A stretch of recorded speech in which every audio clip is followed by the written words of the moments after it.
Van Show.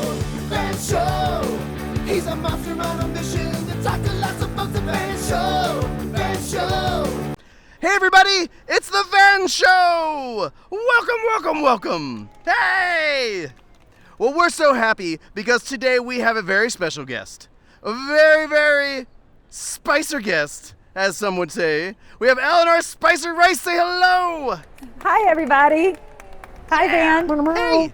Hey, and right behind you, this is Fernie. Fernie is my sidekick. Hi Fernie. Mama. Yeah, he's a pretty friendly Fern. He is a very friendly Fern. Right? Yes. Now, Eleanor, we brought you on the show because we like to talk to special, important people. Well, then you've come to the right place. There we go. Yes. I like the confidence. Now, first of all, tell us where you're from. I'm from North Carolina. North Carolina? Mm-hmm. We want to learn about you because you're an artist. Well, thank you. Yes. And we like to talk to artists on this show and find out how they became artists. What's the journey? How did Eleanor go from young wee babe to a flourishing author? Oh, okay. I haven't gotten to the flourishing part yet. Oh, but here's what modest happened. and confident. I like it. Oh, I'm an entomologist. So when I was little, I liked to knock over logs and look for bugs. Did you do that when you were little? Yeah. I mean, I learned a lot about roly-polies. There are a lot about really roly-polies. Did you know that roly-polies are actually more related to shrimp? They're crustaceans. Really? Yes, they're not bugs. Isn't that wild? Well, I mean, some They would have say that gills. shrimp are bugs. Some would say, but not us, because No. we know better. But some people would. Right. Yeah, Heathens. we don't hang out with those people as much. That's right. But I would do that. Philistines. Yes, the Philistines. But I would knock over the logs, and then I just kept doing that for the rest of my life. And I went to school for a long time to study bugs. And You started a career by, Yes, well, I want to you keep just- knocking over logs for the rest of my you life. can do that. Isn't that wonderful? Whatever love it. you were doing, these librarians here, I wonder if they read a lot when they were little and enjoyed that. And then they just didn't quit. Yeah. And now they force it on everybody else. And that's what I did with bugs. You have an easier sell, I can tell you. Is bugs are easier to get rid of than like to other people than bugs are. But Wait, yes. really?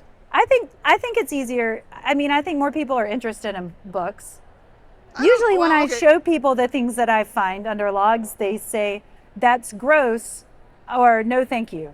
Oh. I know. So but rude. It is rude because some of it's really solidly good stuff. Right? Yes. I mean, there's a real beauty in our wee friends. Yes, I think so. I think they're very important and beautiful and fun to find. So what is it that drew you to bugs?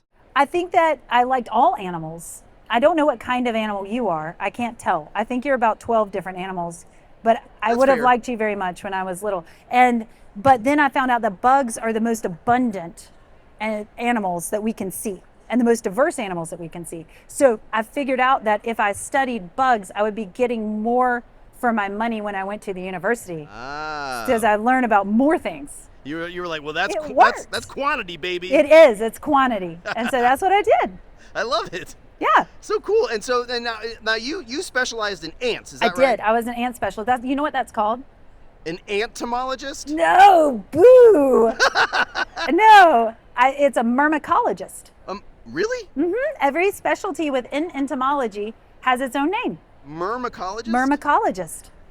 So how did you go from there to writing children's books? So I realized that there are a lot of things that people get confused about bugs and they think they're gross, and not everybody, but some people. And so I started writing about the things that were interesting to me for children, and just because I like talking about it all the time.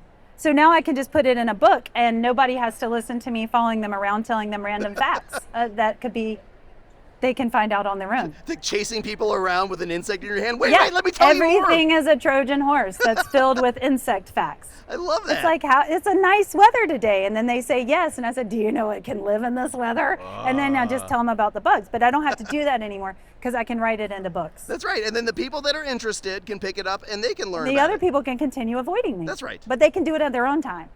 Yeah, but hopefully, I mean, I guess the dream is that all the people that pick up the book and read it, well, then they will start shouting those facts at random strangers on the street. That's my hope. And because chasing them it's really amazing. Yeah. It's amazing. If we like cut all the ants out of the world would stop. They are some of the most important creatures on the planet. Wow. And they're everywhere. There are more ants around this building right now than there are people in the state of Texas. Whoa. And you can just stop and sit still for 5 seconds and just watch the whole world open up to you just by watching the ants. Or the spiders. I see you broke into mammals. Yes, I did break into mammals. Now, You know what? Guess what I learned? What's that? Because you know what I know about spiders is that not very many spiders can kill you. It's like very rare to die from a spider bite. So this was the comforting series that I dreamed of. And then I found out that everything else can kill you, and it's horrifying. Ah. So the big cats can kill you. This just walks you through how you would die.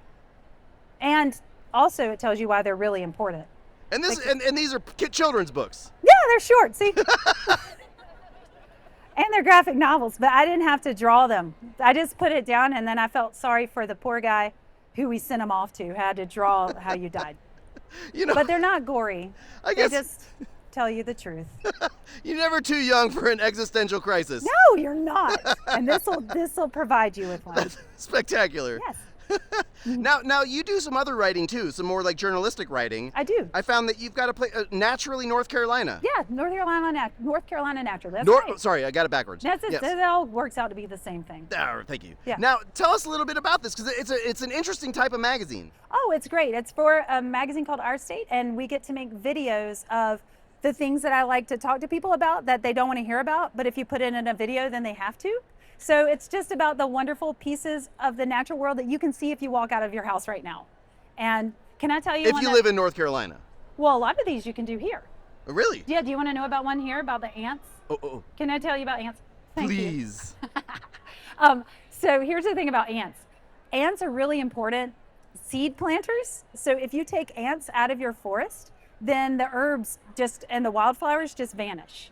And so we walk around and we look for the wildflowers that the ants planted. The seeds make a special coating that the only thing that responds to this coating is ants. It just smells like catnip to ants. And they run straight to it and they eat the coating off. They take the seeds, they take them away, and they plant them. Before we go, we're almost out of time. Okay. But I want to give you an opportunity to ask me a question. Okay, I Now- wanted to ask you if you could help me with something. Oh, okay. Because we brought our pet, and I wanted You're to kidding. know if you could give him a name. No, you're not scared of him, remember? Oh, right. No, of course. Because spiders are not going to kill you. What's his name? Can you help us name him? He's fuzzy like you. Okay. I think I thought of one. Okay, What about Peter? Peter? Okay, why? Well, like Spider-Man. Oh, okay. All right, thank you very much. Peter, can Peter live with Fernie? Peter Spider. Yeah, Fernie, what do you think? Fernie, can Peter live with you? Meow. Here you yeah. go. Here he goes. Oh, look at that, Fernie's Oh, got a he's pet. so happy. He's very Look at happy. Thank you. Oh, well, thank you. Fernie, what do you say? Meow. He said thank you. Yeah, he's a polite fern. He is. He is. Mhm. I have poor hearing. Okay. Well, thank you so much for coming on our show. Thank you, Van. I'm so happy to finally meet you. Well, I'm so happy to finally meet you and for you to share your cool books with us. Well, thank you for letting me share them. I'm Yeah. so excited to do that. Well, it's been a pleasure. I like learning about ants and spiders and creatures that will Pharmacology. kill me. It's been really eye-opening. Yes, thank you. Goodbye. Bye. That show.